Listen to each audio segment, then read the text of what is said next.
दुर्गा नदी के किनारे बसा एक गांव फूलपुर। गांव में कुछ 100-150 लोग रहते थे। अंजलि, जो कि पास ही के जिले में रहती थी और 12वीं पास कर चुकी थी, उसके पिताजी ने बेटी को जल्दी विदा करने के लिए उसकी शादी फूलपुर गांव के मुकेश से करवा दी थी। मुकेश कभी स्कूल नहीं गया था और इस कारण वो पढ़ा लिखा नहीं था और बाकी गांव वालों की हालत भी मुकेश जैसी ही थी। मुकेश के घर में उसके माता पिता भी रहते थे। सासू माँ, मैं बाहर मंदिर तक जा रही हूँ, आधे घंटे में आ जाऊंगी। अरे अभी कहीं जाने की जरूरत नहीं है, चुपचाप जाके रसोई में रात के खाने की तैयारी करो। और ये घूंघट क्यों हटा लिया है तुमने? क्या पता नहीं कि इस गांव में औरतें बिना घूंघट के नहीं रहती?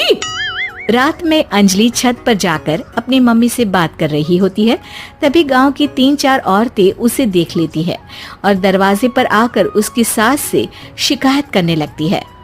और क्या हुआ? अरे छत पे तो देखो, आपकी बहू मटक मटक के किसी से फोन पर बात कर रही है। दिन भर फोन पे लगी रहती है।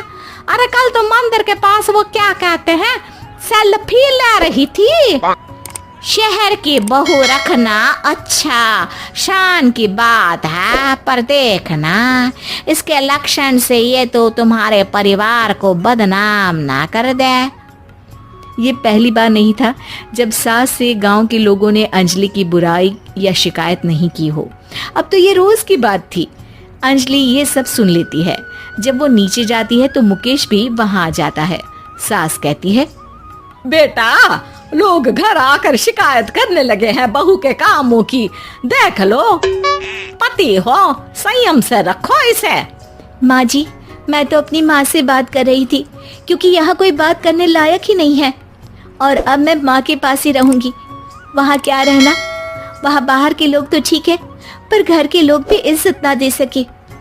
अरे नहीं अंजलि, ऐसा नहीं है, धीरे धीरे सब ठीक हो जाएगा, तुम फिक्र ना करो। अरे बस कुछ बोलना ही नहीं है, सर पे चढ़ा रखा है बहू को। सास मुकेश की नरम बात सुन के वहाँ से मुंह चढ़ाकर चली जाती है। मैं तो कहती हूँ हम दोनों शहर चले जाते हैं। मैं पढ़ी लिखी हूँ, मुझे वहाँ नौकरी भी मिल जाएगी और थोड़े दिनों में आप भी वहाँ कुछ काम ढूंढ लेना। अरे नहीं अंजलि, हम यहाँ ना गांव का खेत, माँ पिताजी को छोड़कर शहर नहीं जा सकते। माँ पिताजी को कैसा लगेगा और गांव वाले क्या सोचेंगे? ये कहकर मुकेश सोने चला जाता है और अंजलि की गांव वालों द्वारा बुराई का सिलसिला बहुत दिनों तक चलता ही रहता है। लेकिन अंजलि गुस्सा ना दिखाते हुए समझदारी से काम लेती है। बारिश का मौसम चालू हो जाता है। जोरदार बारिश से पूरे गांव में हाहाकार मच जाता है। दुर्गा नदी में बाढ़ आ जाती है और बाढ़ का पानी पूरे गांव की फसल तबाह कर देता है। फसल की ये हालत देखकर गांव वाले निराश हो जाते हैं और बात तो यहाँ तक पहुँच जाती है कि कुछ लोग तो अंजलि को इस सब का दोषी ठहरा देते हैं। अरे पूरी फसल तबाह हो गई, पता नहीं किसकी नजर लग गई है। अरे जब से चौधरी परिवार में ये शहर की बहू आई है ना, तब से ही गांव की शांति चली गई है। इसके कर्म कांड से माँ दुर्गा नदी भी खुश नहीं है। ये सब सुनकर बेचारी अंजलि रोते हुए अपने घर चली जाती है। कुछ दिन बाद सभी गांव वाले अपनी फसल का मुआवजा लेकर अपने अपने घर आते हैं। मुकेश भी 1500 लेकर आता है। अंजलि को जब पासबुक दिखाता है तो अंजलि हैरान हो जाती है। अरे, ये पासबुक में तो उन्होंने 4000 की एंट्री करी है और आपको सिर्फ 1500 दिए। सच में? अरे, वो सरकारी अफसर आपको बेवकूफ बना रहे हैं। सरकार की तरफ से हमें 4000 मिले हैं, लेकिन बाकी का सारा पैसा खुद ही खा रहे हैं। आप लोग के अनपढ़ होने का फायदा उठा रहे हैं। ये सब सुनकर मुकेश परेशान हो जाता है, लेकिन अंजलि उसे हिम्मत से काम लेने को कहती है और सुबह होते ही मुकेश को पंचायत कार्यालय ले जाती है और साथ में गांव के और लोगों को भी। आप सरकारी बाबू क्या गांव के लोगों को बेवकूफ समझते हैं? आपको क्या लगता है ये पढ़े लिखे नहीं है तो आप कुछ भी मनमानी करेंगे?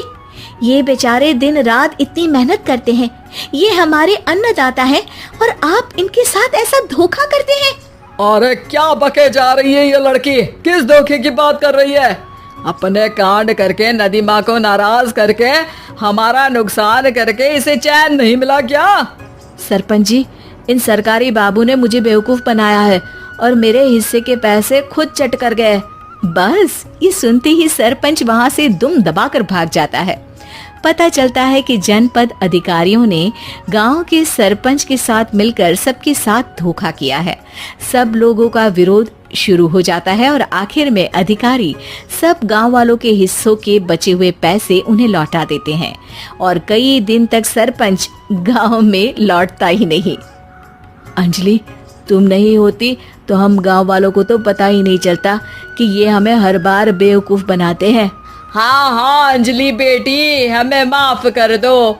हम सब तुम्हें बुरा भला कहते रहे, लेकिन तुमने ही आज हमें बेवकूफ बनाने से बचाया है। हमें तुम पर गर्व है बेटी। अब समझ आया कि सरपंच तुमसे नहीं, तुम्हारे पढ़े लिखे होने से नफरत करता था। क्यों ना इस बार हम अंजलि को ही सरपंच पद के लिए चुन ले? क्या कहते हो गांव वालों? पढ़ी लिखी सरपंच। बस पूरा गांव अंजलि के लिए ताली बजाता है और अंजलि की सास उसे खुशी से गले लगा लेती है।